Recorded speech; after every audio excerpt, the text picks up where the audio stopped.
जुलाई 25 तारिख रे पुरी रे नूतन जिलापाल भावे आज कार्य रे योगदान करछंती दिव्यज्योति परिडा। कार्य रे योगदान पूर्वरु महाप्रभु को दर्शन करी दायित्व ग्रहण करछंती। नूतन जिलापाल को जिलापाल कार्यालय रे अतिरिक्त जिलापाल प्रशासन शरद चंद्र बेहरा, अतिरिक्त जिलापाल राजस्व शरद चंद्र महापात्र, अतिरिक्त जिलापाल प्रोटोकॉल नीलमाधव भोई, जिला परिषदर मुख्य उन्नयन अधिकारी प्रियरंजन पृष्टि, पौर निर्वाही अधिकारी अभिमन्यु बेहरा, उपजिलापाल राजकिशोर जेना प्रमुख स्वागत करथिले। परे अन्य विभागीय अधिकारी माने जिलापाल को साक्षात करी शुभेच्छा जणाइथिले। जिलापाल श्री परिडा निज प्रतिक्रिया रे जिला को आगु नेबाकू समस्त सक्रिय सहयोग कामना करथिले। या पूर्वरु श्री परिडा गंजाम रो जिलापाल भाबे कार्य करथिले। सेही भली पुरी जिलापाल भाबे कार्यरत थिबा चंचल राणाकर बीएमसी रो कमिशनर भाबे बदली होईछि।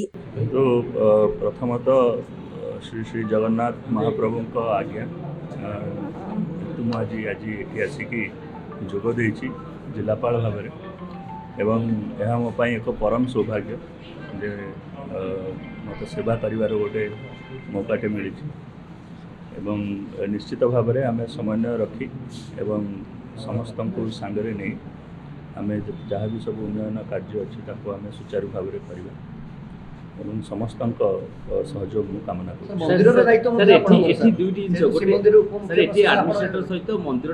गुरुत्वपूर्ण दुईटी जगह काम को